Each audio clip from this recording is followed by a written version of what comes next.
கர்த்தருடைய பரிசுத்த நாமத்துக்கு மகிமை உண்டாகட்டும்.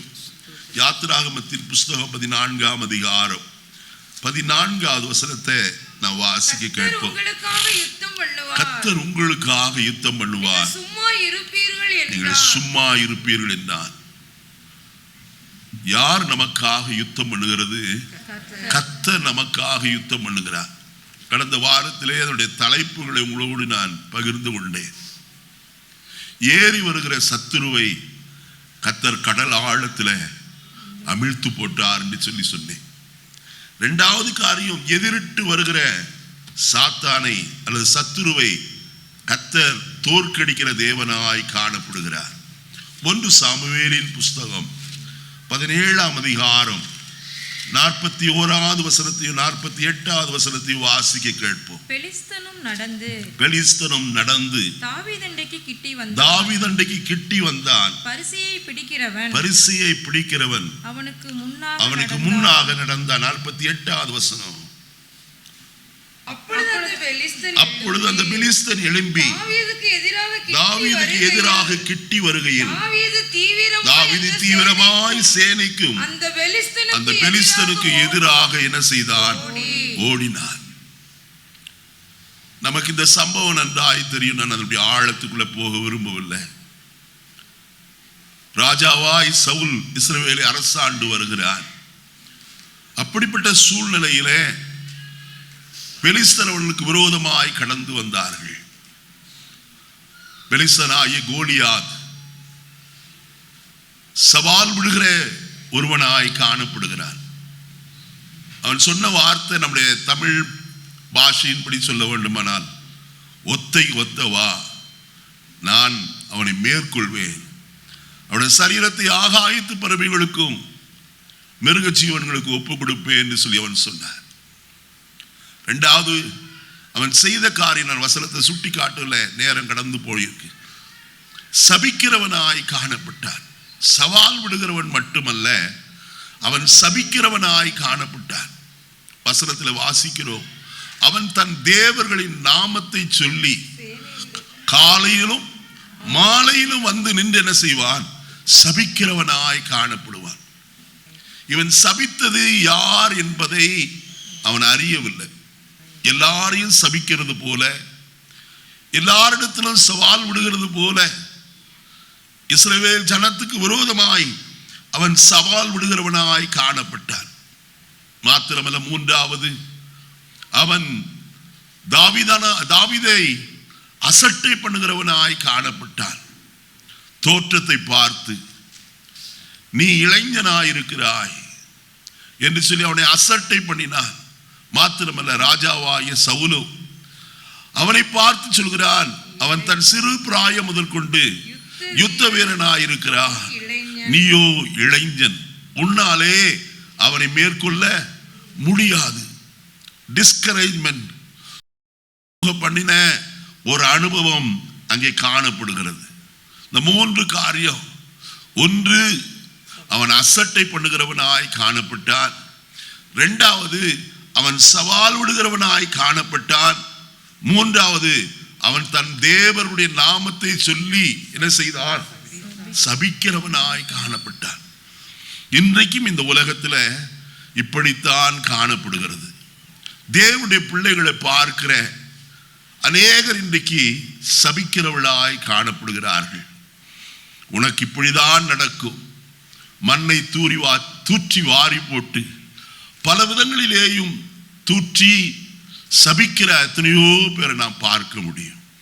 ஆனால் ஒன்று நன்றாய் அறிந்தவள் கொண்டும், தாவீது அவனை மேற்கொண்டான் என்று எழுதப்பட்டிருக்கிறது. எப்படி மேற்கொண்டான் என்பதுதான் மிக முக்கியமான ஒரு காரியம். அங்கே கர்த்தருடைய வசனத்திலே நான் வாசிக்கும் போது அங்கே சொல்லப்பட்டிருக்கிற வார்த்தை, அவன் 47வது வசனத்திலே விதமாய் சொல்கிறான், கர்த்தர் பட்டயத்தினாலும் ஈட்டினாலும் ரட்சிக்கிறவர் அல்ல என்பதை இந்த ஜனக்கூட்டம் எல்லாம் அறிந்து கொள்ளும். யுத்தம் யாருடையது? கர்த்தரை உயர்த்துகிறவனாய் காணப்பட்டார். நீங்களும் நானும் ஆராதிக்கிற கர்த்தர், அவர் யுத்தத்திலே எப்படிப்பட்டவர்? வல்லவராய் காணப்படுகிறார். நாம் 46ஆம் சங்கீதத்தில் வாசிக்கிற வேளையில அங்கே வசனம் இவ்விதமாய் சொல்லப்பட்டிருக்கிறத நாம் பார்க்கலாம். 46ஆம் சங்கீதம் அங்கே பாருங்கள், 6வது வசனத்திலிருந்து வாசிக்கலாம். ஜாதிகள் கொந்தளித்து ராஜ்யங்கள் தத்தளித்தது, அவர் சத்தத்தை முழங்கப்படினார், பூமி உருகி போயிற்று. சேனைகளின் கர்த்தர் நம்மோடு இருக்கிறார். யாக்கோபின் தேவன் நமக்கு உயர்ந்த அடைக்கலமானவர். பூமியிலே பால் கழிப்புகளை நினைப்பிக்கிற கர்த்தருடைய செய்கைகளை வந்து பாருங்கள். அவர் பூமியின் கடைமுனை மட்டும் யுத்தங்களை ஓய பண்ணுகிறார். வில்லை ஒடித்து ஈட்டியை முறிக்கிறார். ரதங்களை நெருப்பினால் என்ன செய்கிறாராம்? சுட்டெரிக்கிறார் என்று சொல்லி கர்த்தருடைய வசனம் சொல்லுகிறது நாம் பார்க்கிறோம். அவரால் அல்லாதபடிக்கு வேற ஒருவராலும் நமக்கு ஜெயத்தை கொடுக்க முடியாது. நம்முடைய சாமர்த்தியமோ நம்முடைய திறமைகளோ நம்முடைய படிப்போ பட்டமோ அல்ல ஜெயத்தை கொடுப்பது. யாக்கோபின் தேவனை யார் துணையாய் கொண்டிருக்கிறார்களோ அவர்களுக்கு அவர் எப்படிப்பட்டவர்? கேடகமாய் அடைக்கலமாய் காணப்படுகிறவர். அந்த 1 சாமுவேல் 17:45 வசனத்தை நான் வாசிக்கிற வேளையில அதற்கு தாவீது பெலிஸ்தனை நோக்கி நீ பட்டயத்தோடும் ஈட்டியோடும் கேடகத்தோடும் என்னிடத்திற்கு வருகிறாய். நானோ நீ நிந்திக்கிற இஸ்ரவேலுடைய ராணுவங்களின் தேவனாகிய சேனைகளின் கர்த்தருடைய நாமத்தில் என்ன செய்கிறேன்? அருமையானவர்களே, கர்த்தருடைய நாமத்தை நாம் அறிந்திருக்கிறோமா? நாம் எத்தனை காலமோ கர்த்தரை அறிந்திருக்கிறோம். அவர் எப்படிப்பட்டவர் என்று அறிந்திருக்கிறோம். அவருடைய நாமம் எவ்வளவு வல்லமை உள்ளது என்று அறிந்திருக்கிறோமா? கர்த்தருடைய வசனத்திலே நான் வாசிக்கிற வேளையில 91ஆம் சங்கீதத்தில் அங்கே சொல்லுகிறார் விதமாய், அவனின் நாமத்தை அறிந்திருக்கிறபடியால் அவனை உயர்ந்த அடைக்கலத்தில் வைப்பேன். அவன் என்னிடத்தில் வாஞ்சையா இருக்கிறபடியால் அவனை விடுவிப்பேன்.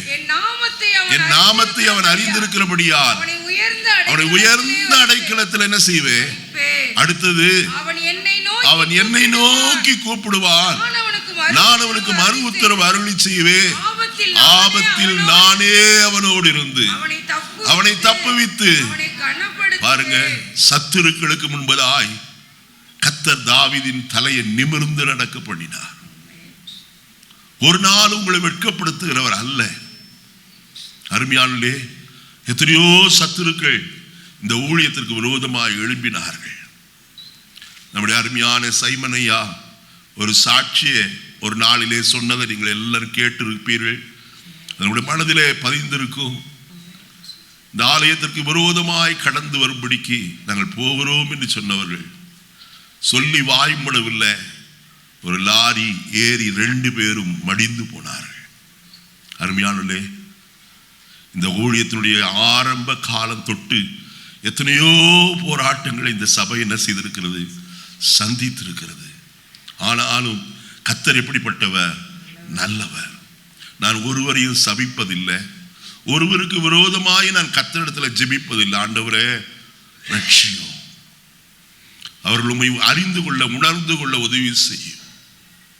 அருமையான கர்த்தருடைய பிள்ளைகளே, இந்த காலையிலே நான் ஒன்று சொல்லட்டும். முதலாவது காரியம், தேவ நாமத்தை நாம் அறிந்திருந்தோமானால் நமக்கு ஜெயம் எப்போதும் உண்டு. நீதிமொழிகளின் புஸ்தகத்தில் நான் வாசிக்கிறோம், கர்த்தரின் நாம பலத்த துருகம், நீதிமான் அதற்குள் ஓடி எப்படி இருப்பான்? சுகமாயிருப்பான் என்று கர்த்தருடைய வேதம் சொல்கிறது. கர்த்தருடைய நாமம் அடைக்கலமாய் காணப்படுகிறது. நீதிமான் அதற்குள்ளே ஓடி எப்படி இருப்பான்? சுகமாய் காணப்படுவான். இந்த காலையில உங்களுக்கு எதிரிட்டு வருகிற சத்துருக்கள் யாராயிருந்தாலும், எப்படிப்பட்டவர்களாயிருந்தாலும், நமக்கு தெரியும் கோலியாத்துடைய தோற்றம் 6 முழமும் 1 சாணுமாய் காணப்பட்டவர். அவ்வளவு அவனை குறித்து விவரித்து சொல்கிறது முதல் 2-3 வசனங்களில. ஆனால் கர்த்தருக்கு அதெல்லாம் எப்படிப்பட்டது? சாதாரணமானது. கர்த்தர் சத்துருக்களுடைய யுத்தம் பண்ணுகிறதற்கு பல ஆயுதங்களை கொண்டு வந்தாலும் கர்த்தர் நமக்கு ஜெயக்கொடி ஏற்றுகிறவர். வேதம் சொல்லுகிறது, சத்துரு வெள்ளம் போல வரும்போது ஆவியானவர் அவனுக்கு விரோதமாக என்ன செய்கிறவர்? கொடியை ஏற்றுகிற கர்த்தர். ஒரு நாள் உங்களுக்கு தோல்வியை தருகிறவர் அல்ல.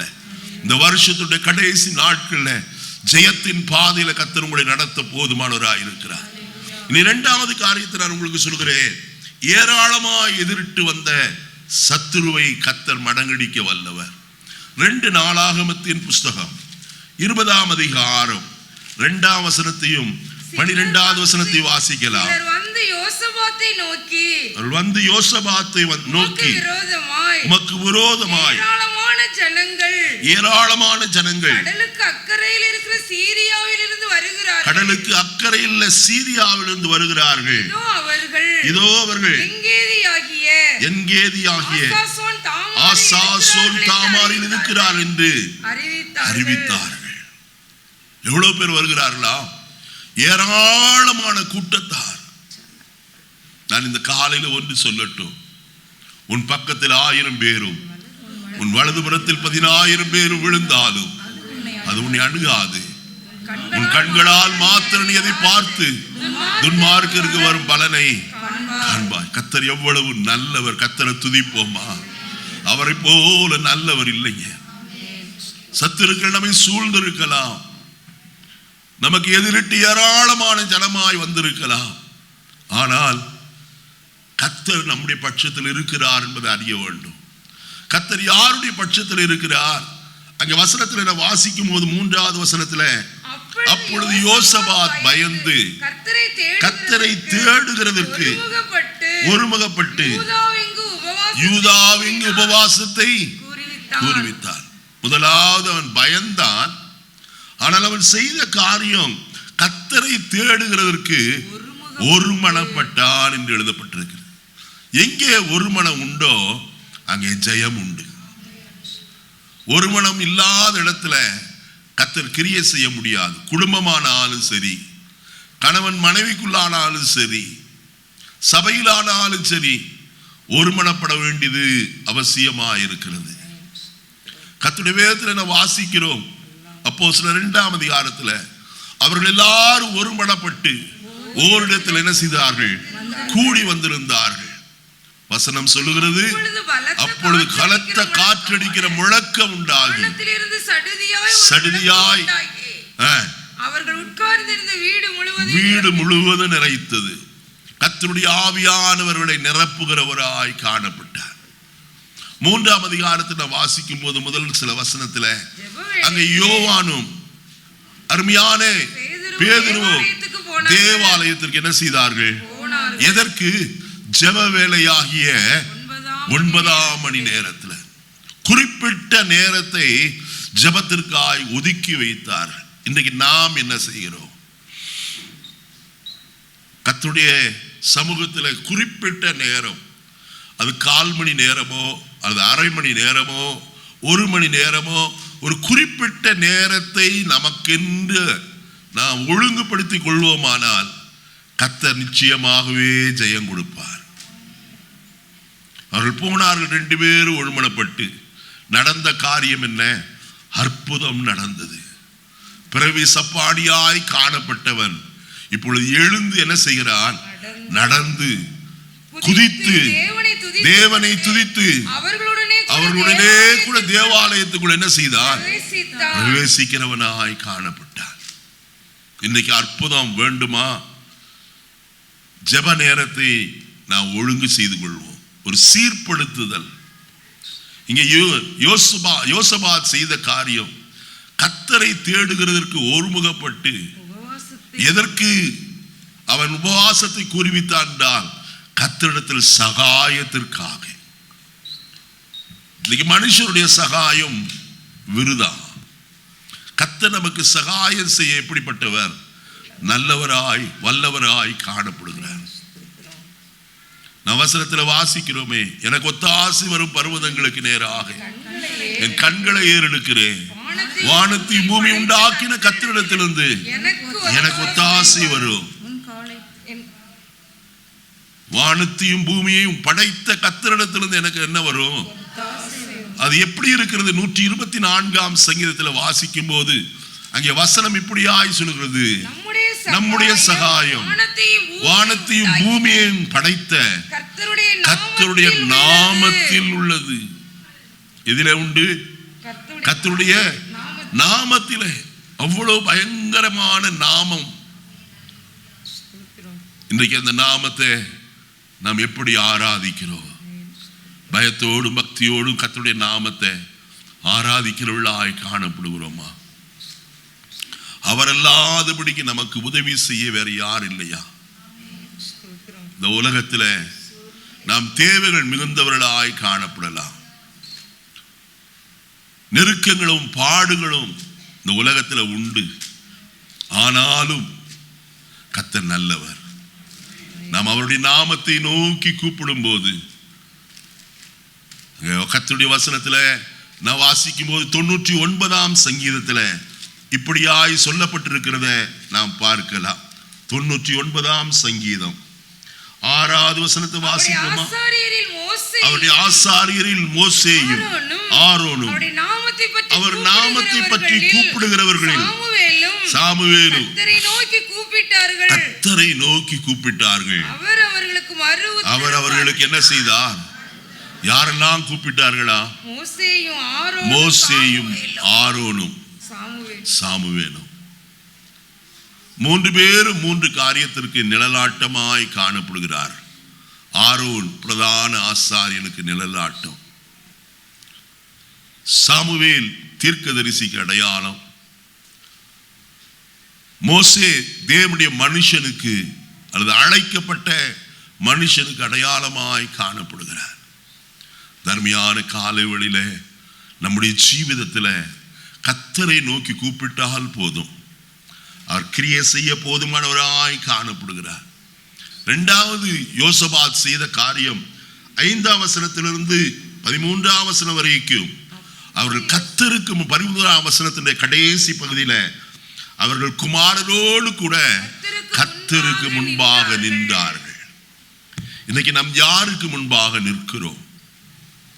நம்முடைய தேவைகள் வரும்போது, பொருளாதாரம் நமக்கு தேவையாயிருக்கும் போது யாருடைய சமூகத்தில் போய் நிற்கிறோம்?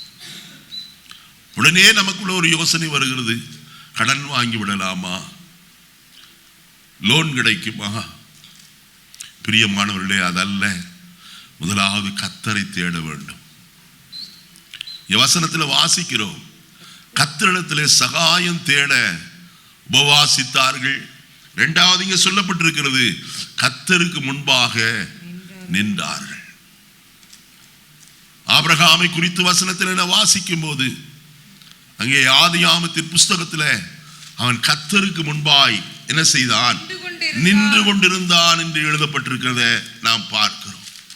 அவன் கர்த்தருக்கு முன்பதாய் நிற்கிற ஒரு மனுஷனாய் காணப்பட்டான். இன்றைக்கு நாம் யாருடைய பக்கத்தில் அல்லது முன்பாக நான் நிற்கிறவர்களாய் காணப்படுகிறோம்? 22வது வசனத்தை பாருங்கள். அப்பொழுது அந்த புருஷர் அவ்விடம் விட்டு சோதோமை நோக்கி போனார்கள். ஆபிரகாமும் பின்னும் கர்த்தருக்கு முன்பாக நின்று கொண்டிருந்தார். அவங்க போயிட்டாங்க, ஆனா கர்த்தருடைய சமூகத்திலேயே நின்று கொண்டிருந்தார். எதற்கு? திறப்பிலே நின்று. எப்படியாயிலும் அந்த சோதோம் குமாரா பட்டணத்தில் 10 நீதிமான்களாய் காணப்பட்டாலும் அவர்கள் தப்புவிக்கப்படுவார்களே என்று சொல்லி அவன் யோசனையாயிருந்தான். ஆனால் 10 நீதிமான்கள் கூட காணப்படவில்லையே. இந்த நாளிலே நான் ஒன்று உங்களுக்கு சொல்லட்டும், ஜனங்களுக்காய் பரிந்து பேசுகிற ஒரு வாஞ்சை விருப்பம் நமக்கு தேவை. எத்தனையோ பேர் இந்த பட்டணத்தில் பாவத்தை பச்சை தண்ணீரை போல பருகி கொண்டு ஓடுகிறார்கள் நரகாக்கினிக்கு நேராய். அவர்களுக்காக கர்த்தருடைய சமூகத்தில் இடுவில் நிற்கிறோமா? திறப்பிலே நிற்கிறவர்களாய் காணப்படுகிறோமா? மோசே கர்த்தருக்கு முன்பதாய் நின்றதை நான் வசனத்தில் நான் வாசிக்கும் போது அறிந்து கொள்ள முடியும். வசனத்தை பாருங்கள். சங்கீதங்களின் புஸ்தகம்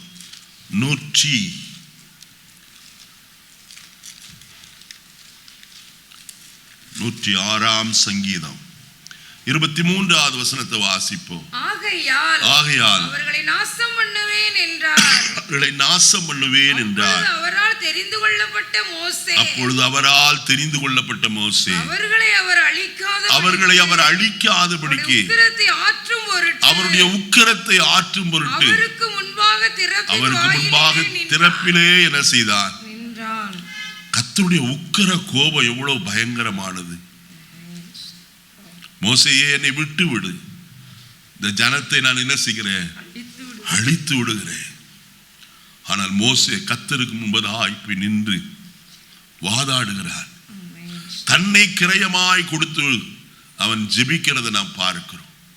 யாத்ராகமத்தின் புஸ்தகம் 32ஆம் அதிகாரத்தில் 32வது வசனத்தை நாம் வாசிக்கும் போது, ஆகிலும் தேவரீர் அவர்கள் பாவத்தை மன்னித்தருளுவீரானால் மன்னித்தருளும், இல்லாவிட்டால் நீர் எழுதின உம்முடைய புஸ்தகத்திலிருந்து என்னுடைய பெயரை என்ன செய்யும்?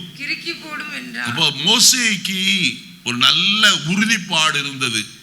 என்ன உறுதி? என்னுடைய பெயர் எங்கே இருக்கிறது? ஜீவ புஸ்தகத்திலே காணப்படுகிறது. இன்னைக்கு எத்தனை பேர் நம்மளே சொல்ல முடியும், என் பெயரையும் கர்த்தர் ஜீவ புஸ்தகத்தில் எழுதி வைத்திருக்கிறார் ஐயா? கரங்களை உயர்த்தி ஒரு இல்லையா சொல்லுவோமா? யாருக்காயிலும் சந்தேகம் உண்டா? அருமையானே, தைரியமாய் தன்னுடைய பெயர் கிறுக்கப்பட்டாலும், தான் கர்த்தருடைய ராஜ்யத்தில் பிரவேசிக்காவிட்டாலும், தன்னால் அழைத்து கொண்டு வரப்பட்ட ஆட்டுக்குட்டியின் ரத்தத்தினாலே மீட்கப்பட்ட இஸ்ரவேலர், பஸ்கா ஆட்டுக்குட்டியின் ரத்தத்தினாலே மீட்கப்பட்ட இந்த தேவ ஜனம், மோசேயின் மூலமாய் சமுத்திரத்திலே ஞானஸ்நானம் பெற்ற தேவ ஜனம், சமுத்திரத்தினாலும் மேகத்தினாலும் அவர்கள் எல்லாரும் என்ன செய்தார்கள்? ஞானஸ்நானம் பெற்றார்கள் என்று 1 கொரிந்தியர் 10ஆம் அதிகாரத்தில் வாசிக்கிறோம். வாசிப்போமா? 1 கொரிந்தியர் 10ஆம் அதிகாரம் முதல் வசனத்திலிருந்து வாசிங்க. இப்படி இருக்க சகோதரரே, நீங்கள் எவைகளை அறிய வேண்டும் என்று இருக்கிறேன் என்றால், நம்முடைய பிதாக்கள் எல்லாரும் மேகத்துக்கு கீழாயிருந்தார்கள், எல்லாரும் சமுத்திரத்தின் வழியாய் நடந்து வந்தார்கள், எல்லாரும் மோசேக்குள்ளாக மேகத்தினாலும் சமுத்திரத்தினாலும். அருமையானவர்களே, நமக்காய் பலியிடப்பட்ட இயேசு கிறிஸ்துவின் ரத்தத்தினாலே நாம் மீட்கப்பட்டோம், பாவமர கழுவப்பட்டோம், பரிசுத்தமாக்கப்பட்டோம், நீதிமான்களாய் அவருடைய சன்னிதானத்தில் கர்த்தர் நிறுத்தி வைத்திருக்கிறார். அடுத்தது, ஜலத்தினால் நாம் ஞானஸ்நானம் பெற்றோம். தேவனோடு செய்யப்படுகிற புது உடன்படிக்கை என்று நாம் பார்க்கிறோம். கிறிஸ்துவை தரித்து கொண்டவர்களாய் நாம் காணப்படுகிறோம். அந்த இஸ்ரவேல் ஜனங்கள் சமுத்திரத்தினாலும் மேகத்தினாலும் ஞானஸ்நானம் பெற்றதற்கு அடையாளமாய் நாம் தண்ணீரிலே இறங்கி பிதா குமார் பரிசுத்த ஆவியின் நாமத்தினாலே ஞானஸ்நானம் பெறுகிறவர்களாய் காணப்பட்டோம். இந்த காலையில் ஒன்று சொல்லட்டும், நான் இப்படி ஞானஸ்நானம் பெற்றவர்கள் சீனாய் மலையில் கர்த்தருடைய வார்த்தையை பெற்றுக் கொண்டார்கள். கர்த்தருடைய மகத்துவத்தை அவர்கள் கண்டார்கள். அக்கினியாய் புகைக்காடாய் கார்மேகத்தில் எழும்பி வந்த கர்த்தருடைய மகத்துவத்தை அவர்கள் கண்ணார கண்டார்கள்.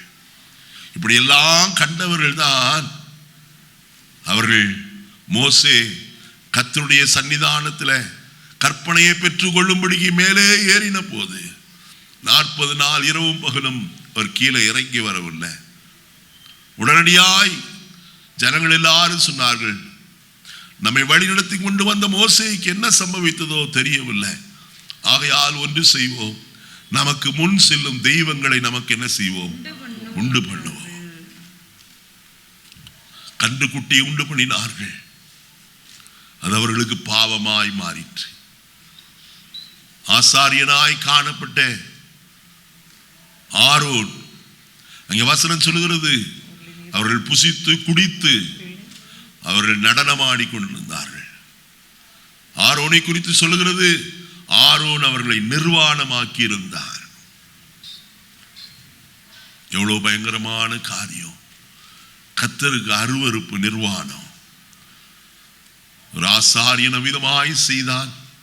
நடந்த காரியம் என்ன? கர்த்தர் சொல்லுகிறார், இவளை அழித்து போடுவேன். மோசே பரிந்து பேசினான். கர்த்தர் சொன்ன வார்த்தை என்ன தெரியுமா? எவர்கள் எனக்கு விரோதமாய் பாவம் செய்தார்களோ அவன் பேரை ஜீவ புஸ்தகத்திலிருந்து என்ன செய்வேன்? திருக்கி போடுவேன். அருமையானவர்களே, நான் பயப்பட வேண்டிய ஒரு காரியம், தேவனுக்கு விரோதமாய் பாவம் யார் செய்தாலும் அவருடைய பெயர் ஜீவ புஸ்தகத்திலிருந்து என்ன செய்யப்படும்? கிறுக்கப்படுமே.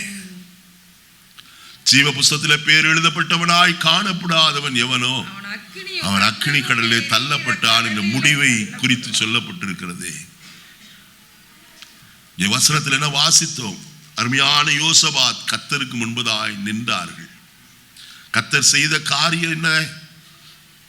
அவர்கள் வசனத்தில் என்ன வாசிக்கும் போது 21, 22 வசனங்களிலே இவ்விதமாய் சொல்லப்பட்டிருக்கிறது. ஆலோசனை பண்ணி பரிசுத்தமுள்ள மகத்துவத்தை துதிக்கவும் ஆயுதம் அணிந்தவர்களுக்கு முன்பாக நடந்து போய் கர்த்தரை துதியுங்கள், அவர் கிருபை என்றும் உள்ளது என்று கர்த்தரை பாடவும் பாடகரை நிறுத்தினார்.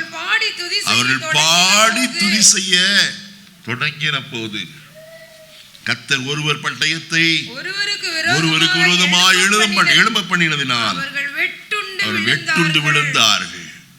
24வது வசனத்துடைய கடைசி பகுதி, ஒருவரும் தப்பவில்லை. நீங்க எந்த யுத்தத்தை பாருங்க, கர்த்தர் ஒருவனையும் மீதியாய் வைப்பது இல்லை. பார்வோனுடைய சேனைகள் திரளாய் வந்தார். 600 இருப்பு ரதங்களோடு கடந்து வந்தார்கள். ஒருவனும் என்ன செய்யவில்லை? தப்பவே இல்லை, மீந்திருக்கவில்லை. அவர்கள் எல்லாரும் செத்த பிரேதங்களாக எங்கே கண்டார்கள்? கடற்கரையிலே கண்டார்கள். இங்கே கர்த்தருடைய வசனத்தில் வாசிக்கும் போது வசனம் சொல்லுகிறது, ஒருவரும் தப்பவில்லை. நம்முடைய தேவன் பெரியவர், நமக்காக யுத்தம் செய்கிறவராய் காணப்படுகிறவர். ஜெயம் வேண்டுமா? கர்த்தருடைய நாமத்தை சொல்லி கூப்பிடுகிறது மட்டுமல்ல, இரண்டாவது காரியம் அவரை பாடி துதிப்பது. நாம் பாடி கர்த்தரை துதிக்கிறோமா? துதி செய்வது செம்மையானவர்களுக்கு தகும் என்று வேதம் சொல்கிறது. யாரெல்லாம் கர்த்தரை பாடி ஆராதித்தார்களோ அங்கெல்லாம் ஜெயம் உண்டானதை நாம் பார்க்க முடியும். அப்போஸ்தலர் 16ஆம் அதிகாரத்தில் அங்கே பவுலும் சீலாவும் சிறைச்சாலையிலே தங்களுடைய கால்கள் தொழுமரத்திலே மாட்டப்பட்டதாய், கைகளிலே விலங்குகள் மாட்டப்பட்ட ஒரு அனுபவத்தில் நடுராத்திரியிலே அவர் பவுலும் சீலாவும் ஜெபம் பண்ணி தேவனை துதித்து என்ன செய்தார்கள்? எத்தனை பேர் நமக்கு விருப்பம் இருக்கு கர்த்தரை பாடி துதிக்கணும்? உங்களுடைய சத்துருக்களை கர்த்தர் மடங்கடிக்கணுமானால் வீட்டில் இருக்கும் போது பாடி கர்த்தரை துதி செய்ய வேண்டும். நம்ம அப்படி செய்கிறோமா? ஆண்டவரே, எல்லா யுத்தமும் ஒன்று போல நடக்கலையா? ஒவ்வொரு யுத்தத்திலும் வித்தியாசமான காரியங்கள் தான் நடந்ததை நாம் பார்க்க முடியும். இன்னைக்கு நம்முடைய நமக்கு யுத்தம் பண்ணுகிறவர் கர்த்தர். அது 17வது வசனத்தில் வாசிக்கும் போது, இந்த யுத்தத்தை பண்ணுகிறவர்கள் நீங்கள் அல்ல, யூதா மனுஷரே, எருசலேம் ஜனங்களே, நீங்கள் தரித்து நின்று கர்த்தர் உங்களுக்கு செய்யும் ரட்சிப்பை பாருங்கள். பயப்படாமலும் கலங்காமலும் இருங்கள். நாளைக்கு அவர்களுக்கு எதிராக புறப்படுங்கள். கர்த்தர் யாரோடு இருக்கிறார்? அருமையானவர்களே, பாடி துதி செய்தால் கர்த்தருடைய சமூகத்தில் நிற்கிறவர்களாய் காணப்பட்டார். கர்த்தர் எப்படி யுத்தம் செய்ய வேண்டும் என்று நமக்கு என்ன செய்வார்? ஆலோசனை சொல்லுகிறவராய் காணப்படுவார். என்றால் அவர் வசனத்தில் வாசிக்கிறோம், அவர் ஆலோசனையில் ஆச்சரியமானவர், செயலிலே மகத்துவமானவர் என்று ஏசாயா 28:28 நான் வாசிக்கிறோம். இன்றைக்கு உடைய வாழ்க்கையில ஜெயம் அருமையானவர்களே, கர்த்தருடைய ஆலோசனையின்படி நீங்கள் செய்வீர்களானால், கர்த்தரை பாடி துதிப்பீர்களானால், நிச்சயமாய் கர்த்தருடைய வாழ்க்கையில ஜெயத்தின் மேல் ஜெயத்தை தருகிறவராய் காணப்படுவார். நான் வசனத்தில் வாசிக்கிறோம், 2 கொரிந்தியர் 2ஆம் அதிகாரம் 14வது வசனத்தை நான் வாசிக்கிற வேளையிலே வசனம் சொல்லுகிறது, கிறிஸ்துவுக்குள் எப்பொழுதும் எங்களை வெற்றி சிறக்க பண்ணி எல்லா இடங்களிலேயும் எங்களை கொண்டு அவரை அறிகிற அறிவின் வாசனைக்கு வெளிப்படுத்துகிற தேவனுக்கு ஸ்தோத்திரம். எப்பெல்லாம் ஜெயத்தை கொடுப்பாரா? எப்பொழுதும். ஒரு குறிப்பிட்ட காலத்துல மட்டும் அல்ல, எல்லா சந்தர்ப்பத்திலும் கர்த்தர் நமக்கு ஜெயம் கொடுக்க போதுமானவர். ஆயினத்தால் 2 கொரிந்தியர் 9 கடைசி வசனத்தில் வாசிக்கும் போது நமக்கு ஜெயம் கொடுக்கிற தேவனுக்கு ஸ்தோத்திரம் என்று சொல்லி கர்த்தரை துதித்தார்கள். எல்லா இடங்களிலும் கர்த்தர் நமக்கு ஜெயத்தை கொடுக்க முடியும். ஆகையால் நன்மையான நாளிலே ஒன்றை நீங்கள் அறிந்து கொள்ளுங்க, கர்த்தர் உங்களை தோற்று போக அழைத்தவர் அல்ல. நீங்கள் ஜெயத்திற்காக அழைக்கப்பட்டவர்கள். எந்த காரியமானாலும் உங்களுடைய வாழ்க்கையில ஜெயம் உண்டு. உங்களை ஜெயாளிகளாய் கர்த்தர் தம்முடைய சன்னிதானத்தில் நிறுத்த போதுமானவராய் இருக்கிறார். சங்கீதம் 91 வசனத்தில் வாசிக்கிற வேளையிலே வசனம் இப்படி சொல்லுகிறது. 91 சங்கீதம் 7 வசனம். உன் பக்கத்தில் 1000 பேரும் வலது பக்கத்தில் 10000 பேரும் அது உன்னை அணுகாது. கண்களால் மாத்திரம் நீ அதை பார்த்து துன்மார்க்கருக்கு வரும் பலனை என்ன செய்வாய்? நீ காண்பாய். இங்கே யோசபாத் ஒரு காரியத்தை செய்தான். யூதா எங்கும் உபவாசம் பண்ண அவன் கூறுவித்தான். சாதாரண ஜெபத்தை பார்க்கிறோம், உபவாச ஜெபம் மிகவும் வல்லமை உள்ளது. யாரெல்லாம் உபவாசிக்கிறார்களோ அவருடைய வாழ்க்கையில கர்த்தர் நிச்சயமா என்ன செய்ய முடியும்? ஜெயத்தை தர முடியும். பாஸ்டர், ஒரு நேரம் எப்படி பாஸ்டர் வயிறு கில்லுமே? கர்த்தருக்காக நீங்கள் இருந்து பாருங்க, கர்த்தர் உங்களுக்கு என்ன செய்ய வல்லவர், உங்களுக்கு பலன் தர வல்லவர். இன்றைக்கு நான் நிற்கிறேன்னு சொன்னா என்னுடைய பலத்தின் சார்ந்து நான் நிற்கல, கர்த்தருடைய பலத்தினால் நிற்கிறேன். ஏன்? வசனத்தில் வாசிக்கும் போது வசனம் சொல்லுகிறது, மத்தேயு 17:21 வசனத்தில் இப்படி நான் வாசிக்கிறோம். இந்த ஜாதி பிசாசு உபவாசத்தினாலும் ஜெபத்தினாலுமே அன்றி மற்ற எவ்விதத்தினாலும் என்ன செய்யாது, புறப்பட்டு இந்த ஜாதி பிசாசு என்று எழுதப்பட்டிருக்கிறது. அதனால உலகத்தில் இருக்க அந்த ஜாதியை குறித்து யோசிக்க வேண்டாம். பிசாசிலே நிறைய ஜாதி இருக்கு, ஏராளமான ஜாதிகள் பிசாசு உரிமை கொண்டாடி வருகிறார். அந்த ஜாதி பிசாசு ஒவ்வொரு விதமாய் கிரியை செய்யும். நான் வசனத்தை வாசிக்கிறோம். லூக்கா எழுதின சுவிசேஷத்தில் 13ஆம் அதிகாரத்தில் 18 வருஷமாய் கூனியாய் இருந்த ஒரு ஸ்திரீயை குறித்து அங்க வசனத்திலே எழுதப்பட்டிருக்கிறது. அவள் எவ்வளவு நிமிரக்கூடாத கூனியாய் இருந்தாள். பிள்ளை வாசிக்கிற வேளையில சாத்தான் இவளை கட்டி வைத்த இந்த கட்டிலிருந்து இவளை என்ன செய்ய வேண்டாமோ, அவிழ்த்து விட வேண்டாமோ. அப்போ பிசாசு பல வகை கூனியாய் வைத்திருக்கிற ஒரு அனுபவம். இன்னொரு பிசாசு நமக்கு நன்றாய் தெரியும். மார்க் எழுதின சுவிசேஷம் 5ஆம் அதிகாரத்தில் வாசிக்கிறோம், லேகியோன் பிசாசு என்று சொல்லி ஏறக்குறைய 6000 பிசாசுகள் அவனுக்குள்ள என்ன செய்தது. ஒரு பிசாசு இருந்தாலே எவ்வளவு அட்டகாசம் பண்ண தெரியுமா? ஆனால் 6000 பிசாசுகள் இருந்தால் எப்படி இருக்கும்? இயேசு படவை விட்டு கதரேயருடைய நாட்டில் அவர் கால் வைத்த உடனே அவருடைய வல்லமை பட்டணத்துக்குள்ளே போயிற்று. கல்லறைகளிலே காணப்பட்ட அவன் அவரை நோக்கி ஓடி வருகிறவனாய் காணப்பட்டான். இயேசுவே, உன்னதமான தேவனுடைய குமாரனே, உமக்கும் எனக்கும் என்னை வேதனைப்படுத்தாதபடிக்கு தேவன் பேரில் ஆணையிடுகிறேன் என்று சொல்கிறவனாய் காணப்பட்டான். இது ஒரு பிசாசு.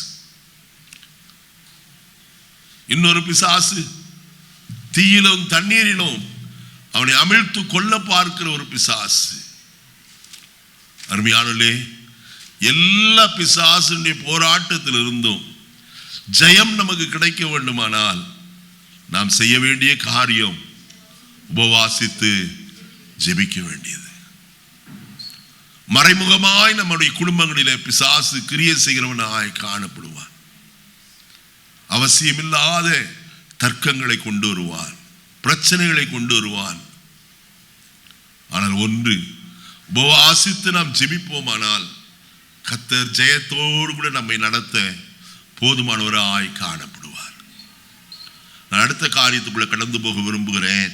4வது காரியம், 2 ராஜாக்களின் புஸ்தகம் 18ஆம் அதிகாரம் 17வது வசனத்திலிருந்து நான் வாசிக்கலாமா? ஆகிலும் அசீரிய ராஜா லாகீசிலிருந்து தர்த்தானையும் ரப்சாரியையும்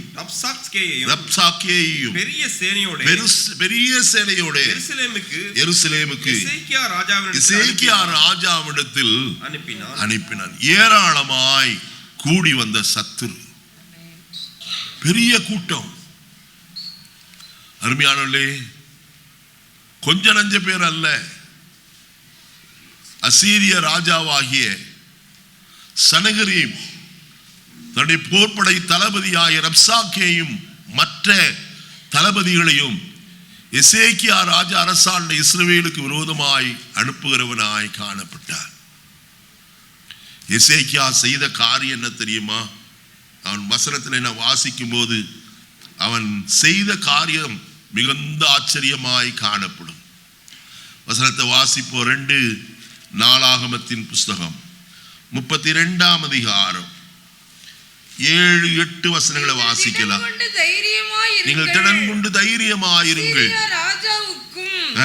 அவனோடு இருக்கிற ஏராளமான கூட்டத்திற்கு பயப்படாமலும் கலங்காமலும் இருங்கள். அவனோடு இருக்கிறவர்களை பார்க்கிறோம், நம்மோடு இருக்கிறவர்கள் அதிகம். அவனோடு இருக்கிறது மாம்சபுயம். நமக்கு துணை நின்று நம்முடைய யுத்தங்களை நடத்த நம்மோடு இருக்கிறவர் நம்முடைய தேவனாய் கர்த்தர் தானே என்று சொல்லி அவர்களை என்ன செய்தானாம்? தேற்றுகிறவனாய் காணப்பட்டார். அவருடைய விசுவாசம் ஏராளமான கூட்டம்தான். அவர் வந்து என்ன செய்தார்கள்? இஸ்ரவேலின் தேவனையும் இஸ்ரவேலின் சேனையையும் நிந்திக்கிறவனாய் காணப்பட்டார். நீ அவசரத்தை வாசிப்பீர்களால் ஏசாயா தீர்க்கதரிசியின் புஸ்தகம் 37ஆம் அதிகாரம், நான் சுருக்கமாய் சொல்ல நிறைய வசனங்கள் இருக்கு, அதெல்லாம் போன நேரம் ஆயிரும். 37ஆம் வசனம் 4வது வசனத்தை வாசிப்போம். ஜீவனுள்ள தேவனை நிந்திக்கும்படி அசீரிய ராஜாவாகிய தன் ஆண்டவனால் அனுப்பப்பட்ட ரப்சாக்கே சொன்ன வார்த்தைகளை உமது தேவனாகிய கர்த்தர் என்ன செய்திருக்கிறார்? பாத்தீங்களா? கர்த்தர் காது கொடுத்து கேட்கிறவர். ஆனா நம்ம தான் என்ன சொல்றோம்? கர்த்தர் என் ஜெபத்தை எல்லாம் கேட்கறது இல்லையா? கர்த்தர் யாரை எதை கேட்டார் தெரியுமா? அந்த ரப்சாக்கே ஜீவனுள்ள தேவனை நிந்திக்கிறதை கர்த்தருடைய காதுகள் கேட்டது. ஒரு எதிராளியினுடைய நிந்தனையை கர்த்தர் கேட்பாரானால் அதற்கு பதிலளிக்காமல் இருப்பாரா?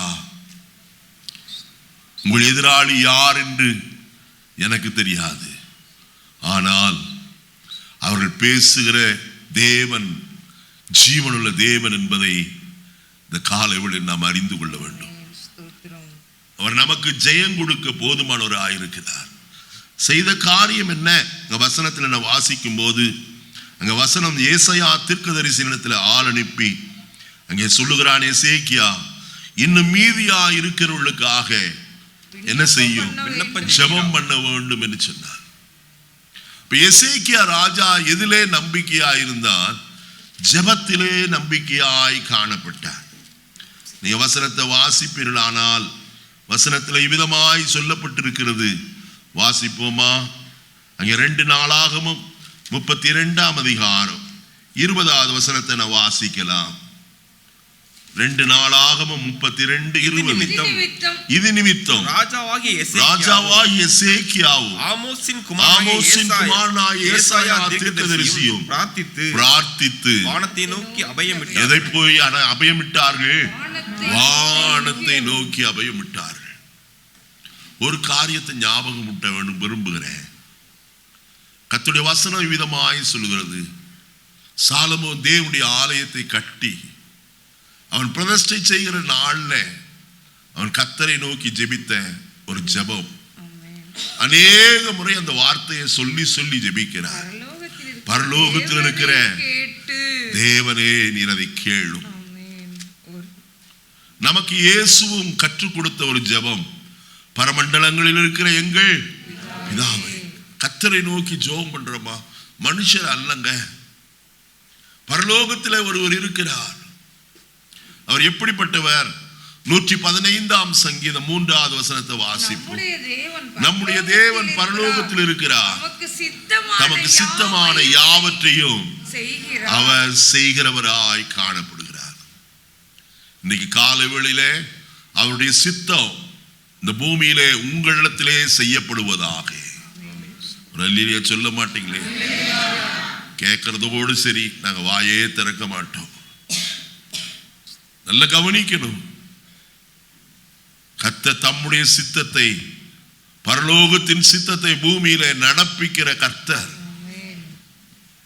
என்ன சித்தம்? தம்முடைய பிள்ளைகள் சத்துருக்களால் நெருக்கப்படுகிறதை அவர் கண்டும் காணாதவர் போல என்ன செய்கிறவர் அல்ல, இருக்கிறவர் அல்ல. அவர்களுக்காய் ஜெயம் கொடுக்கும்படி யுத்தம் பண்ண எழும்புகிறவராய் காணப்படுகிறார். எலிசா தீர்க்கதரிசியை குறித்து நாம் 2 ராஜாக்கள் 6ஆம் அதிகாரத்தில் வாசிக்கிறோம். காலையிலே அவனுடைய வேலைக்காரன் அந்த மலையிலிருந்து வெளியே வந்து பார்த்தபோது அந்த மலை சுற்றிலும் அங்கே ரதங்களும் குதிரைகளும் ராணுவமும் என்ன செய்திருந்தது? சுற்றி இருக்க கண்டான். அவன் சொன்ன வார்த்தை என்ன தெரியுமா? ஐயோ என் ஆண்டவனே, என்ன செய்வோம்? இன்னைக்கு ஒரு திகைப்பு உங்களுடைய வாழ்க்கையில காணப்படுகிறதா? என்ன செய்யறதுனே தெரியல பாஸ்டர். வருஷத்துடைய கடைசிக்கு வந்திருக்கிறோம், தேவைகள் ஏராளம் இருக்கு, நான் என்ன செய்யறதுன்னு தெரியல. நான் ஒன்று சொல்ல விரும்புகிறேன், கர்த்தரை நோக்கி பாருங்கள். அவர் உங்களுக்கு உதவி செய்ய போதுமான, எந்த விதத்தில் ஆகிலும் உதவி செய்ய அவர் வல்லவராக இருக்கிறார். வசனத்தில் நாம் வாசிக்கிறோம், எலிசா தீர்க்கதரிசி சொல்லுகிறார், அவர்களோடு இருக்கிறவர்களை பார்க்கிறோம், நம்மோடு இருக்கிறவர்கள் அதிகம். பயப்படாதே. இன்னைக்கு பயம்தான் நம்முடைய இருதயத்தை ஆட்கொண்டு இருக்கிறது. சாதாரண ஒரு காரியத்தை கூட நாம் பயந்து இருக்கிறோம். ஒரு சின்ன கட்டி வந்துட்டா உடனே சொல்லுகிறோம், இது கேன்சர் கட்டியா இருக்குமா, டாக்டர்கிட்ட போய் டெஸ்ட் பண்ணி பார்த்துடணும். எத்தனை பேர் உலக பிரகாரமாய் அப்படி யோசிக்கிறவர்கள். ஒரு சிலர் உண்டு, நம்மை வியாதியஸ்தராயிருக்கும் போது வந்து பார்க்கிறவர்கள். இதே வியாதி எங்க வீட்டு பக்கத்தில் இருந்தவனுக்கு இருந்துச்சு, இங்கெங்கயோ பார்த்தாங்க, ஒரே வாரத்தில் அவனுக்கு டிக்கெட்டை வாங்கிட்டு போயிட்டான். யோசித்து பாருங்க. நான் சிம்பிளாய் உங்களோடு சொல்கிறேன், அவனுக்கு சம்பவித்திருக்கும். ஆனால் கர்த்தர் நமக்கு ஜீவனையும் சுகத்தையும் ஆயுசு நாட்களையும் கூட்டி கொடுக்கிற கர்த்தர். எசேக்கியா கர்த்தரை நோக்கி வேண்டிக் கொண்டான், ஆண்டவரே என் ஆயுசு நாட்களை என்ன செய்யும், கூட்டித்தார் ஆண்டவரே. ஏன் கேட்டான் தெரியுமா? அவன் கர்த்தரை பார்த்து சொன்னான், நான் உத்தமமும் மன உண்மையுமா என்ன செய்தே நடந்து உனக்கு முன்பாக செம்மையாய் நடந்த ஐயா, என்ன கண்ணோக்கி பாரு. கர்த்தர் செய்ய நினைத்தது ஒருபோதும் தடைபடாது. நமக்கு வருகிற சோதனைகள் ஒரு குறிப்பிட்ட காலம் வரைக்கும் தான். யோபுடைய வாழ்க்கையில எத்தனையோ வருஷங்கள் அவன் அந்த உபத்திரவத்தின் வழியாய் கடந்து போகவில்லை. வேத பண்டிதர்கள் சொல்கிறார்கள், ஒரு 6 மாதம் மட்டுமே அவன் இந்த சோதனையின் வழியாய் கடந்து போனான். அவனே சொல்லுகிறான், நான் சோதிக்கப்பட்ட பின் ஒன்னாக விளங்குவேன், என் மீட்பர் உயிரோடு இருக்கிறார் என்று தைரியமாய் பிரகடனப்படுத்தினார். அவரை நான் காண்பேன், அந்நிய கண்கள் அல்ல, என் சொந்த கண்கள் அவர் என்ன செய்யும். எவ்வளவு நம்பிக்கை. கர்த்தரை பார்ப்பேன். இந்த காலையிலே என்னை கேட்கிற அருமையான தேவஜனமே, ஏராளமாய் ஏளனமாய் பேசி வந்த சத்துருக்களை கர்த்தர் மடங்கடித்தார். ஒரே ஒரு காரியத்தில் முடிவை சொல்லுகிறேன். ஏசாயா 37ஆம் அதிகாரம் 31ஆம் வசனத்தை நான் வாசிக்க கேட்போம். 37, 31. யூதா வம்சத்தாரே தப்பி மீந்திருக்கிறவர்கள் மறுபடியும் கீழே வேர் பற்றி மேலே கனி கொடுப்பார்கள். மேலே என்ன செய்வார்கள்? கனி கொடுப்பார்கள். 36வது வசனம். அப்பொழுது கர்த்தருடைய தூதன் புறப்பட்டு அசீரியரின் பாளையத்தில் 185,000 பேரை சங்கரித்தான். அதிகாலமே எழுந்த போது இதோ அவர்கள் எல்லாரும் செத்த பிரேதங்களாய் காணப்பட்டார்கள். உன் சத்துருக்களுக்கு சரி கட்டுவதை உன் கண்கள் என்ன செய்யும்? காணும் என்று சொன்னாரே, கர்த்தர் காணும்படி செய்தாரா? அருமையானவர்களே, நம்முடைய சத்துரு பக்கத்து வீட்டுக்காரன் அல்ல, எதிர் வீட்டுக்காரனும் அல்ல. சாத்தான் நமக்கு விரோதமாக இந்த பிரச்சனைகளை கொண்டு வந்து நம்முடைய குடும்பத்தில் குழப்பத்தையும் பாடுகளையும் உண்டாக்குறவர். வருஷத்துடைய கடைசிக்கு வந்திருக்கிற நாம் நம்மை ஆராய்ந்து பார்க்க வேண்டும். வசனத்தில் வாசிக்க கேட்டோம். முதலாவது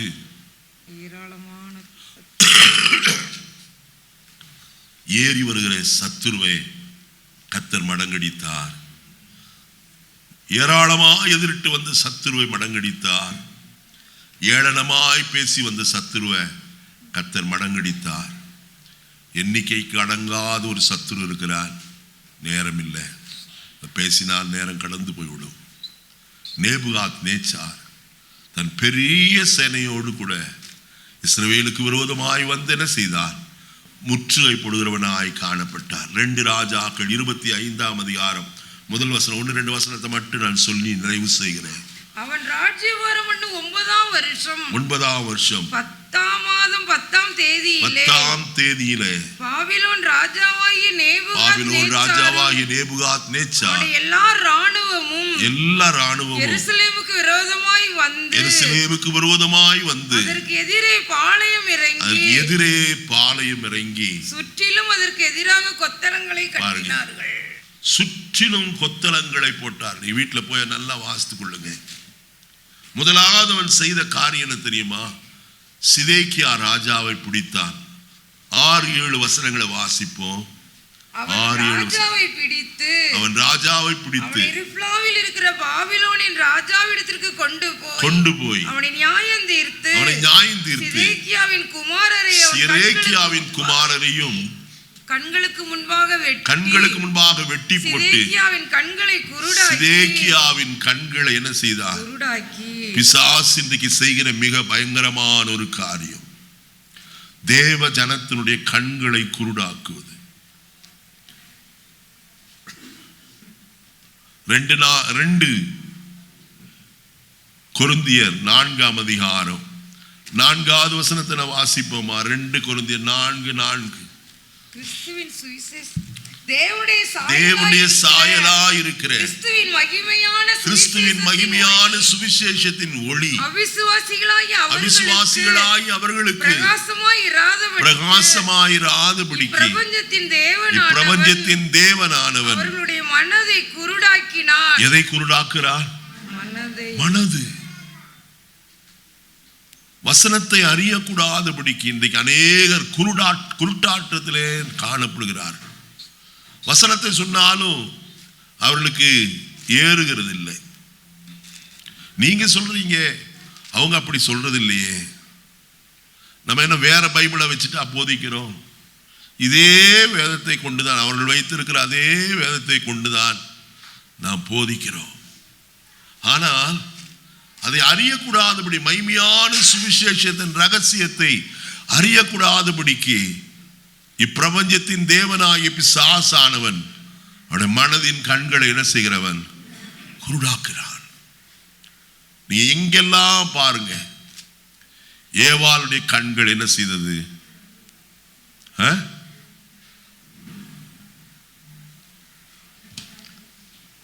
அது குருடாக்கப்பட்டது. அங்க பிசாசு சொன்னான், அவனுடைய ஆலோசனைக்கு கேட்டான். கர்த்தர் கொடுத்திருந்த மனதின் கண் குருடாக்கப்பட்டு அது இப்பொழுது திறக்கப்பட்டதா இருக்கிறது என்று நாம் வசனத்தில் வாசிக்கிறோம். அந்த கனியை அவர்கள் புசித்தபடினாலே அவருடைய கண்கள் என்ன செய்யப்பட்டது? திறக்கப்பட்டது. அவர்கள் முதல் எதை அறியல தெரியுமா? தாங்கள் எந்த சாயலாய் காணப்படுகிறோம் என்று அறியாதபடிக்கு தேவனுடைய உடன்படிக்கை அல்லது கட்டளையை மீறி சாத்தானுடைய வஞ்சக வலையிலே விழுந்து கனியை புசித்தார்கள். அவருடைய கண்கள் குருடாக்கப்பட்டது. இன்றைக்கு அநேகர் அப்படித்தான் காணப்படுகிறார்கள். சிம்சோனுடைய கண்கள் குருடாக்கப்பட்டது. பெண்ணின் மேல் ஆசை வைத்து தெளிலாவுடைய மடியிலே உட்கார்ந்து இருதயத்தில் இருக்கிறது எல்லாவற்றையும் என்ன செய்து விட்டார்? வெளிப்படுத்தினான். அவனுடைய தலைமயிர் சிரைக்கப்பட்டது. அவனை சிறையிலே கொண்டு போய் அவனுடைய கண்களை என்ன செய்தார்கள்? குருடாக்கினார்கள். கர்த்தருடைய பிள்ளைகளே, சத்துருவின் வஞ்சக வலையில விழுந்து விடாதபடிக்கு கற்றுக்கொண்ட சத்தியத்தில் உண்மையும் உத்தவமாய் கடைசி வரைக்கும் நிலைத்திருப்போம். கர்த்தர் நல்லவர். அடுத்து அவன் என்ன செய்தான் தெரியுமா? வசனம் சொல்லுகிறது, அவன் ஆலயத்தை சுட்டெரித்தானாம். 8-9 வசனங்களை வாசிக்கலாம். 2 ராஜாக்கள் 25, 8, 9 வசனங்கள். 5ஆம் மாதம் 7ஆம் தேதியிலே நேதுகாத் நேச்சார் என்னும் பாபிலோன் ராஜாவின் 19ஆம் வருஷத்திலே பாபிலோன் ராஜாவின் ஊழியக்காரனாகிய நெபுசராதான் என்னும் காவல் சேனாபதி எருசலேமுக்கு வந்து கர்த்தருடைய ஆலயத்தையும் ராஜாவின் அரண்மனையையும் எருசலேமின் சகல கட்டடங்களையும் பெரிய வீடுகள் எல்லாவற்றையும் அக்கினியால் சுட்டெரித்து விட்டார். எப்படி என்ன செய்து விட்டார்? எல்லாவற்றையும் அக்கினியால் சுட்டெரித்து போட்டார். அடுத்து அவன் செய்த, நேரம் இல்லாதபடி நான் வேகமாய் போகிறேன். அடுத்து அவன் செய்த காரியம் 13வது வசனத்தை பாருங்கள்.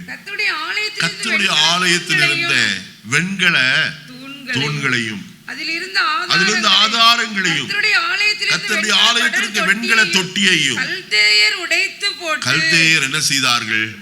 உடைத்து போட்டார்கள். அடுத்து அவர்கள் என்ன செய்தார்களாம்?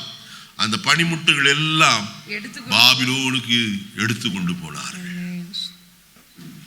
எடுத்துக்கொண்டு போனதிலே அங்கே வசனத்தில் வாசிக்கிற நேபுகாத் நேச்சாருடைய மகன்,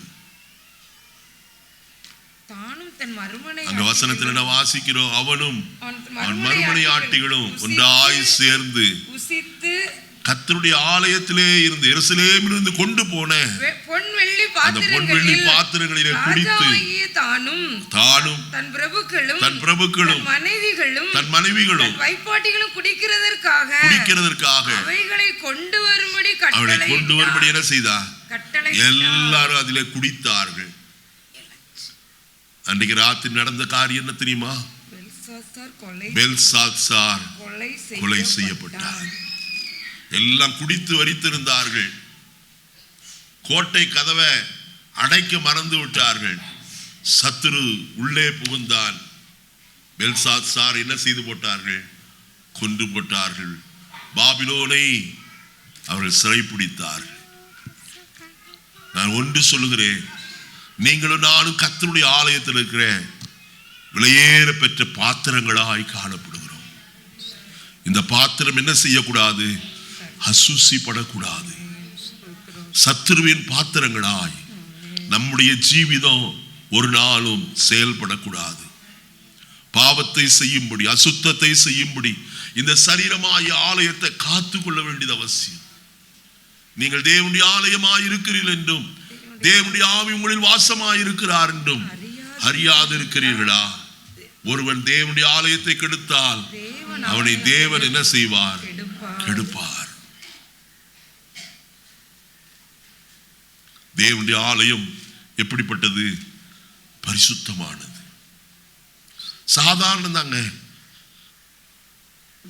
அந்நியருடைய அவிசுவாசியுடைய கல்யாணத்துக்கு போயிட்டு அங்க உட்கார்ந்துக்கிட்டு வெத்தலை வாக்கு பாஸ்டர் அவங்க கறி போட்டாங்க, நாத்தமா நாரும் இல்ல, வாயக்கு துப்பிடிச்சா முடிஞ்சது, நாத்தமெல்லாம் போகுது, அதற்கு இதைத்தான் சாப்பிடணுமா? அப்புறம் வாயெல்லாம் செவந்துட்டு பிரைஸ் லார்ட் பிரதர். இந்த சரீரம் எந்த பாவ காரியத்திலும் தீட்டுப்படாதபடி காணப்பட வேண்டும். தரியு ராஜா அரசாண்ட காலத்தில் தேவன் அவனை தெரிந்தெடுத்து எருசலேமின் ஆலயத்திலிருந்து கொண்டு மறை பாபிலோனுக்கு கொண்டு போகப்பட்ட அத்தனை பாத்திரங்களும் என்ன செய்யப்பட்டது? திரும்ப எருசலேமுக்கு கொண்டு வரப்பட்டது. நெகேமியாவின் கையிலும் எஸ்ராவின் கையிலும் அது கொடுத்து அனுப்பப்பட்டது. மீட்கப்பட்ட ஒரு அனுபவத்தை அது காட்டுகிறது. சத்துருவுக்கு விலை போகாதபடிக்கு இந்த நாட்களிலே நம்மை மீட்கும்படிக்கு கர்த்தர் விரும்புகிறார். நம்முடைய சரீரமாய் இந்த ஆலயம் எப்படிப்பட்டதா இருக்கிறது? எல்லாரும் எழுந்திருப்போமா? கர்த்தரை நோக்கி பார்ப்போம். இந்த காலையில் மறுபடியும் ஒரு விசை கூட நான் உங்களுக்கு ஞாபகம் ஊட்ட விரும்புகிறேன். ஏறி வருகிற சத்துருவை கடல் ஆழத்தில் அமிழ்த்து போட்டார். எதிரிட்டு வருகிற சத்துருவை அவனுடைய சொந்த பட்டயம் கொண்டு வெட்டி சாய்க்கும்படிக்கு கர்த்தர் செய்தார். ஏராளமாய் வந்த சத்துரு ஒருவரோடு ஒருவர் போரிட்டு அவர்கள் மாண்டு போனார்கள். ஏளனமாய் பேசி வந்த சத்துரு கர்த்தர் தூதரை அனுப்பி அந்த சேனையிலே 185,000 பேரை கொன்று போட்டார்கள், சங்கரித்தார். கர்த்தருடைய வசனத்தில் வாசிக்கிறோம், எண்ணிக்கை கடங்காது சத்துருவாகிய நேபுகாத் நேச்சாரு அவருடைய சேனையும் மாண்டு புகருளாய் காணப்பட்டார்கள். அவர்கள் சிறைப்படுத்தி கொண்டு போகப்பட்ட பாத்திரங்கள் பரிசுத்த பாத்திரங்கள். என்னை கேட்கிற கர்த்தருடைய பிள்ளையே, நீ கர்த்தருக்கு பரிசுத்தமான பாத்திரம். இந்த பாத்திரத்தை அசுத்தப்படுத்தாதே. இந்த வருஷத்துடைய கடைசியில நான் ஒன்று உங்களுக்கு சொல்கிறேன், உங்களுடைய பாத்திரங்கள் சுத்திகரிக்கப்படட்டும். கர்த்தாவே என்னை சுத்திகரியும், நான் சுத்தமாவேன், நீர் என்னை பயன்படுத்துவதற்கு ஏதுவான பரிசுத்த பாத்திரமாய் விளங்க எனக்கு உதவி செய்யும் என்று கேட்போமா? எந்த பாபிலோனுக்கு கொண்டு போகப்பட்டதோ அந்த பாத்திரங்கள், பொற்பாத்திரங்கள் திரும்ப எருசலேமுக்கு கொண்டு வரப்பட்டு நெகேமியா கட்டின ஆலயத்தில் கொண்டு வந்து அதை கர்த்தருக்காய் பயன்படுத்தினார்கள். யாராகிலும் இந்த காலை வேளையில கர்த்தரை விட்டு விலகி தூரமாய் கடந்து போயிருப்பீர்களானால், நீங்கள் பரிசுத்த பாத்திரம் என்பதை மறந்து போயிருப்பீர்களானால், இன்னைக்கு காலை வேளையில உங்களுக்கு சொல்லுகிறேன், கர்த்தர் மீண்டுமாய் உங்கள் பரிசுத்த பாத்திரத்தை உயிர்ப்பிக்கும்படிக்கு விரும்புகிறார். கர்த்தருடைய வசனம் சொல்லுகிறது, இந்த ஒரு விசை மாத்திரம் என நினைத்தருளும். சிம்சோன் வேண்டிக் கொண்டார், கர்த்தர் தம்முடைய பலத்தை அவன் மேல் ஊற்றினார். கர்த்தர் செய்த பெரிய கிரியை நாம் பார்க்கிறோம். இன்னைக்கு நீங்களும் நானும் கர்த்தருக்கு பரிசுத்தமான பாத்திரம். ஒருவேளை அசுத்தமாய் காணப்படுமானால் இன்றைக்கு கர்த்தரிடத்தில் திரும்புவோம். நம்மை மீண்டும் பயன்படுத்த கர்த்தர் உண்மையுள்ளவராய் இருக்கிறார். ஜெபிப்போமா? பரலோகத்தின் நல்ல பிதாவே, நல்ல வேளைக்காய் ஸ்தோத்திரம். இந்த காலை வேளையிலே எங்களோடு நீர் பேசின வார்த்தைகளுக்காய் நாங்கள் உமக்கு நன்றி சொல்கிறப்பா. கர்த்தாவே, எதிரிட்டு வந்த சத்துருவுக்கும், ஏராளமாய் வந்த சத்துருக்களுக்கும், ஏறி வருகிற சத்துருக்களுக்கும், ஏளனமாய் பேசி வருகிற சத்துருக்களுக்கும், எண்ணிக்கை கடங்காத சத்துருக்களுக்கும் அடியார்களை விலக்கி காப்பீராக. உடைய கிருபை தங்கி இருக்கட்டையா. ஒவ்வொருவரும் செய்த காரியத்தை இந்த காலை வழியில எங்களுக்கு ஞாபகம் ஊட்டினீர். கர்த்தாவே, ஏறி வந்த சத்துருவுக்கு விரோதமாய் மோசே தன்னுடைய கையில் இருந்த கோலை நீட்டி சமுத்திரத்தை பிளந்து விட்டதை நாம் பார்க்கிறோம். தேவ வசனம் நமக்கு முன்பதாய் நீட்டப்படுமானால் அற்புதங்கள் நடக்கும். மோசேயின் கோல் தேவனுடைய வசனத்திற்கு ஒப்பாய் இருக்கிறது, வாக்கு தத்தத்திற்கு ஒப்பாய் இருக்கிறது. அதை நீ நீட்டுவாயனால் உனக்கு கடினமான இடங்களிலேயும் பாதைகள் உனக்கு கிடைக்கும். எதிரிட்டு வருகிற சத்துரு கோலியாத், தோற்றம் எல்லாம் பயங்கரம். ஆனாலும் அவருடைய சொந்த பட்டயத்தை கொண்டு கர்த்தர் தாவீதின் கையினாலே இஸ்ரவேலுக்கு ரட்சிப்பை உண்டாக்கினார். ஏராளமாய் வந்த சத்துரு யோசபாத்துக்கு விரோதமாய், ஆனால் கர்த்தர் அவர்கள் பாடி துதி செய்ய தொடங்கின போது கர்த்தர் ஜெயத்தை கொடுத்தாரே. அவர்களே கூடி வந்த சத்துருக்களே ஒருவரோடு ஒருவர் போரிட்டு மாண்டு போனார்கள். அடுத்த காரியம், ஏளனமாய் பேசி வந்த சத்துரு சனகரேபுரம் சாக்கேயும் ஜீவனுள்ள தேவனை நிந்திக்கிறவளாய் காணப்பட்டார்கள். நடந்த முடிவு என்ன தெரியுமா? ஒரு செய்தியை கேட்டு சனகரேம் தன் தேசத்துக்கு திரும்பி போனார். அவருடைய சொந்த கற்பப்பிறப்பாய் இருக்கிற பிள்ளைகளே அவனை கொன்று போட்டார்கள். நீங்களும் நான் யுத்தம் பண்ண வேண்டிய அவசியம் இல்லை. கர்த்தர் நமக்கா யுத்தம் பண்ணுகிறவர். ஏராளமான எண்ணிக்கை அடங்காத சத்துருவாய் நேபுகாத் நேச்சார் எழும்பி வரலாம். கர்த்தர் மடங்கடிக்கிறவர்.